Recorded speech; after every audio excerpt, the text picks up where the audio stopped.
Hello, everybody. This is Greg from Nine Games, and today I wanted to discuss. I wish I didn't do that, and I can't help it. I've been doing it for 8 years. Anyways, hello, everybody. This is Greg from Nine Games, and today I would like to talk about Spider-Man, PS4 Spider-Man. I like the other art, or the reverse art. I like that they've been doing that with games. Starting with last generation and this generation, where you can just swap them out because it's so much better than just the bland fucking spider symbol.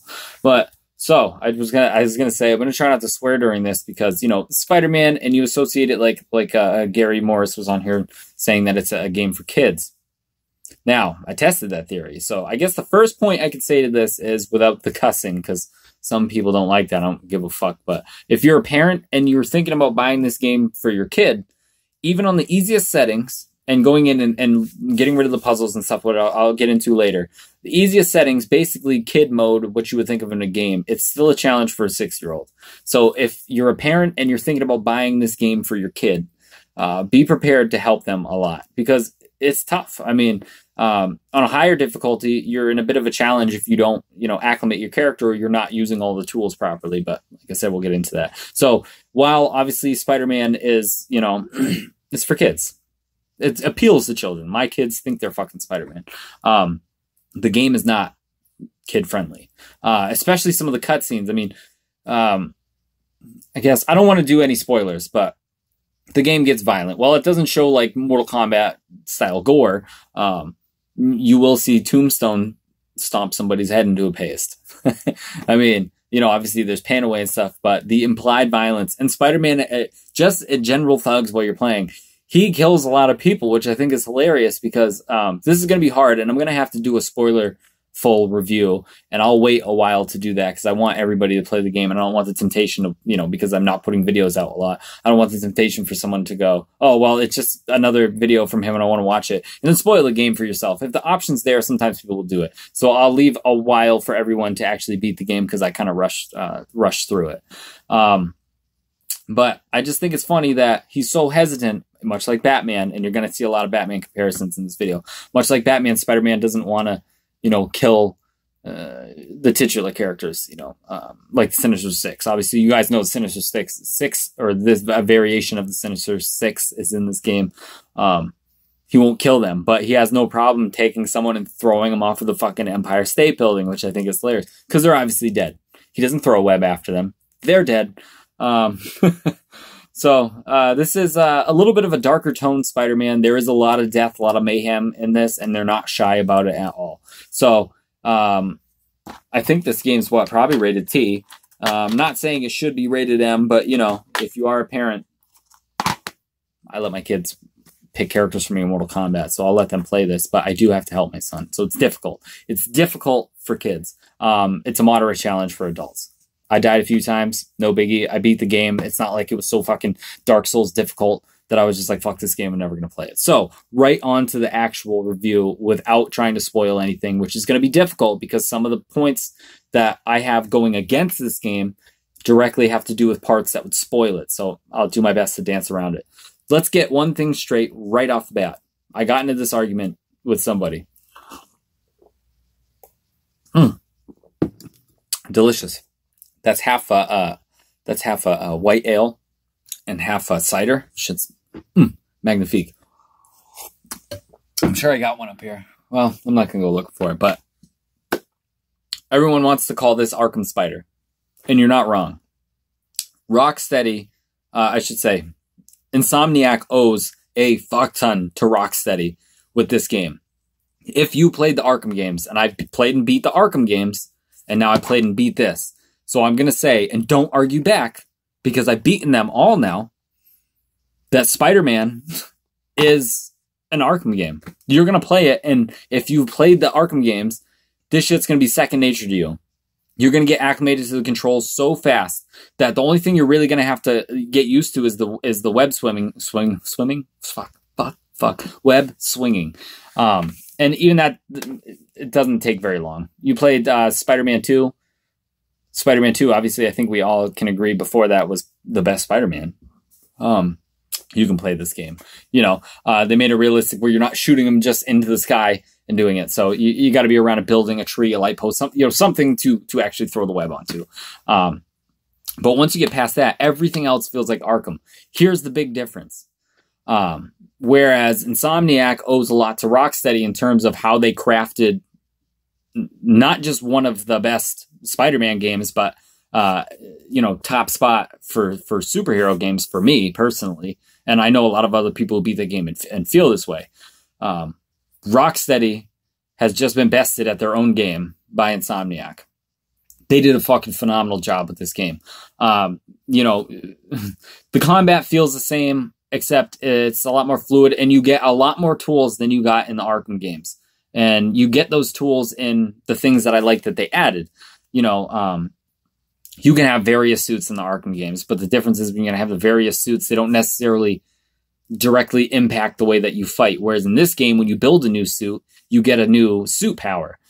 But you don't have to keep it just with that suit. You can pick the suit that you like aesthetically, and then you can build all these other suits that unlock the powers, and you can attach that power to a suit. Like you could have the White Spider suit. I wore the Iron Spider suit through the whole game, but you could have the White Spider suit and unlock the Iron Spider suit, which gives you, the 4 extra limbs, the iron limbs from Avengers, and you can have that as a power. So when you're fighting, obviously your character power is you're a better fighter.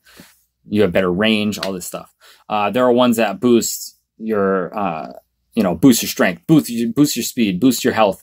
There's so many suits, and every one of them does something different for you. Or, there are a couple of them that are aesthetic, or there are a couple that won't tell you.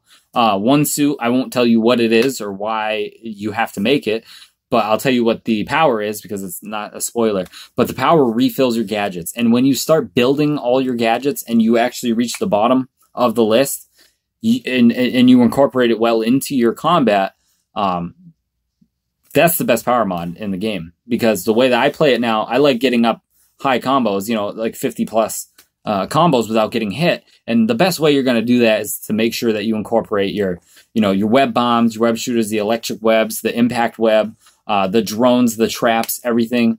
What I like about it is when you're going up against certain enemies in the game, whether it would be Sable or, the demons or just regular thugs in general, you can take your different approach to them. And each, they have the same enemy types within the group. You got your standard heavy, you got your regular guy, you got the guy with a gun, the guy with the melee, the guy with a shield. Every group has those, and there's different ways to dispatch each of them.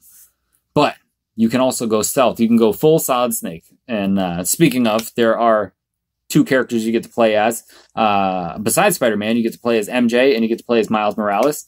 And at first, I didn't like it. I didn't like that it made you switch. I did not like the first mission with MJ, and the first mission that you do with Miles is story-based. So I didn't think it was going to be that big of a deal because, it helped move the story and incorporate that character. For anyone who's unfamiliar with Miles Morales, I'm not even going to tell you, because if you don't know who he is a cool character to learn about. If you do know who he is, Miles comes full circle within this game.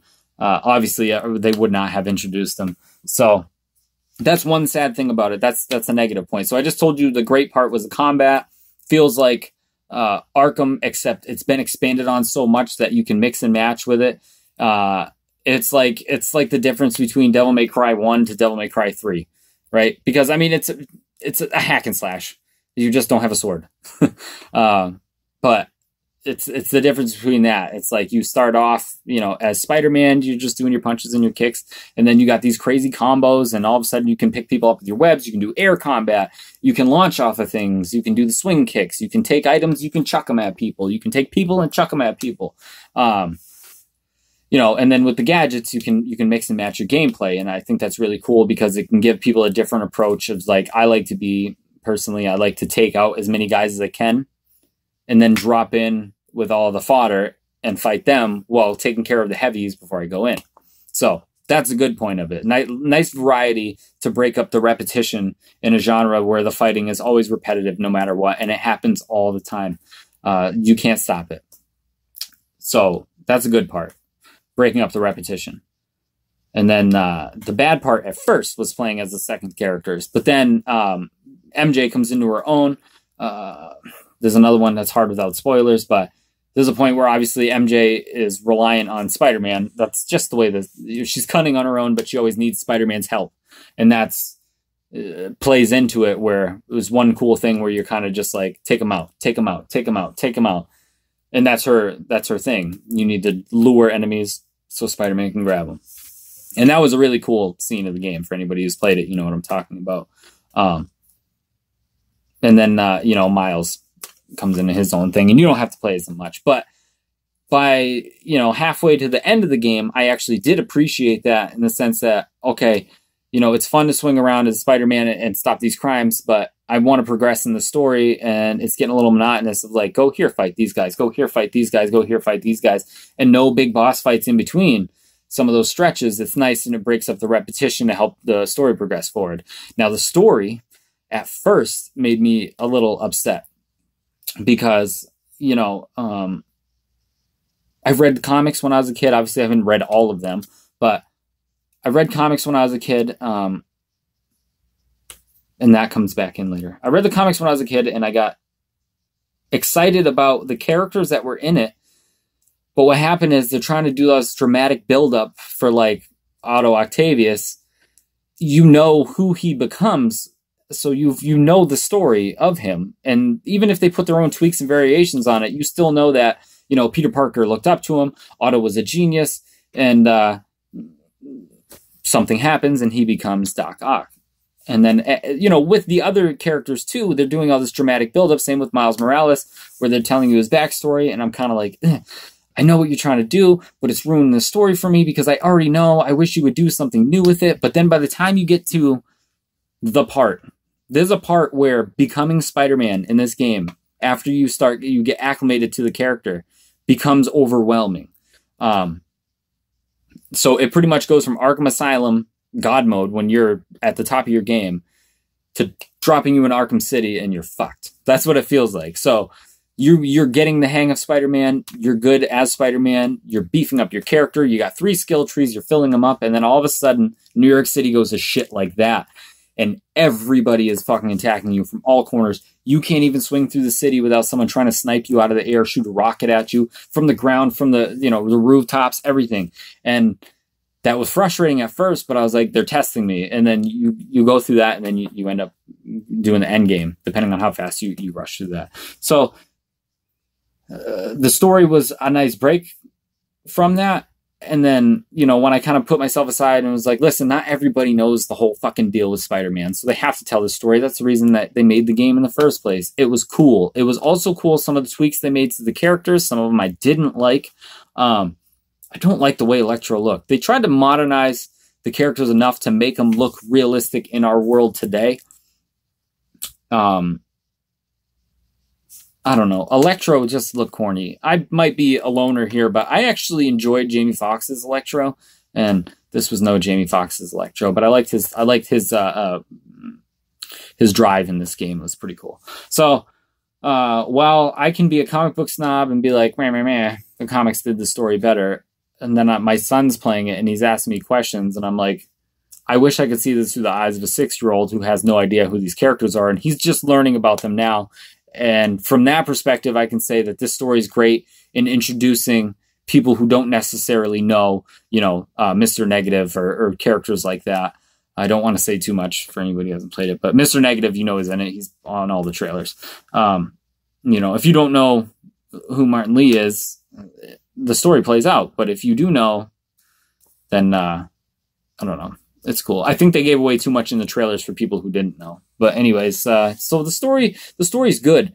And even if you know it and you're going through the paces, the story gets really good at the end. Like, it's awesome. I fucking loved it. I loved that story, and I'm so pumped for the second one. So while the story didn't start strong, it definitely had a strong finish. I'm not going to say this is the best story that you're going to play this year, but I'm not one to fall in the trap of character games. I didn't really play any of the Spider-Mans since the original movie, Tobey Maguire movie, came out, and I bought Spider-Man 1 and 2. I haven't bought a game in between there.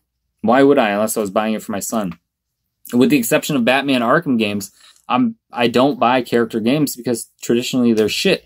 And this game is not shit. It's actually really good. And the replayability in it, because I've already beaten it, and I pounded a lot of hours into this shit, and I put a lot of time into it. Just the little things that you can do in town. And the side missions added some characters that I love that wouldn't normally get proper representation in a Spider-Man game or even a Spider-Man movie. It was nice to see side characters, and these aren't spoilers. Tombstone. Tombstone was my favorite Spider-Man bad guy growing up, but he's so fucking niche that there's no way that they're going to just be like, make Tombstone a main bad guy. So just the fact that you actually get to see him in a story-related cutscene, and then you can do a whole thing with just Tombstone made, 9-year-old Craig so excited. And then Taskmaster is in it. He's just the guy who gives you missions, and Taskmaster is awesome. He's essentially the Riddler of this game. So, it is Arkham, but it does Arkham so well that it's got to put Rocksteady on their toes. They have to tip their hat to it. They have just taken the formula and elevated it sky high. Because to be honest with you, when I played the Arkham games and I beat them, I know there's things you can go back and do, but I didn't care to. Spider-Man, I'm done with. And I don't mind going back. There's things I want to do the Taskmaster challenges. I want to do the other side missions. I think this is a game that I'm going to platinum. And I don't really care about platinum in games, let alone sitting down and playing a game from completion to end. I mean, from beginning to completion. Like I did with this one. I don't get as much time as everybody else does. But the fact that I sat here and I got this game Thursday night and I beat it last night on Monday, that's good for me, especially since it's an open world game and I did get sidetracked quite a bit. That's actually why I stopped streaming is because someone fucking told me the end of the game. They were a little bit wrong, but they told me the end of the game.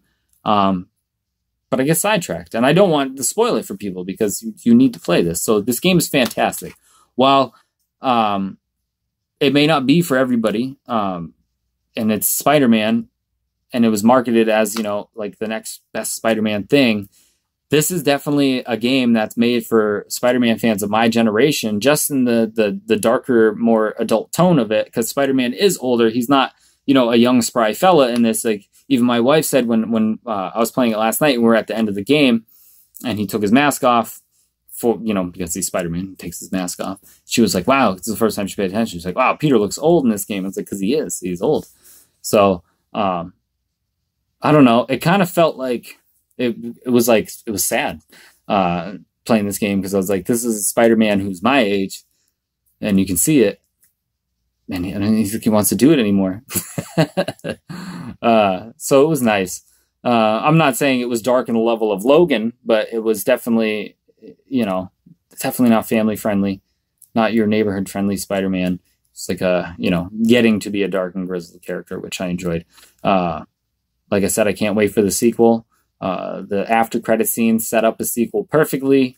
There's more I could say, but I'll tell you in the spoiler one. So the highlights of this game are definitely just swinging around the city and having a game that was properly made for the character. The combat, while repetitive, like every game in this genre, has a lot of variety enough that you're going to mix and match and you'll learn your own playstyle. The story started off rocky, ended up really good. And I think just the amazing wow factor of it that blew my mind. So yeah, that's 20 minutes I gushed about Spider-Man. I love this game. It definitely has its faults. People have had glitching problems with it. I haven't. I personally know, had a save game glitch, I guess. It kept crashing their game and wiping their save. But you have it on cloud so you can back it up. But I can understand the irritation, the fact that they think there's something wrong with their game. So they go in and they uninstall it and put it back in. But I personally didn't have any issues with it. So it's amazing. Spider-Man. Thank you guys for watching.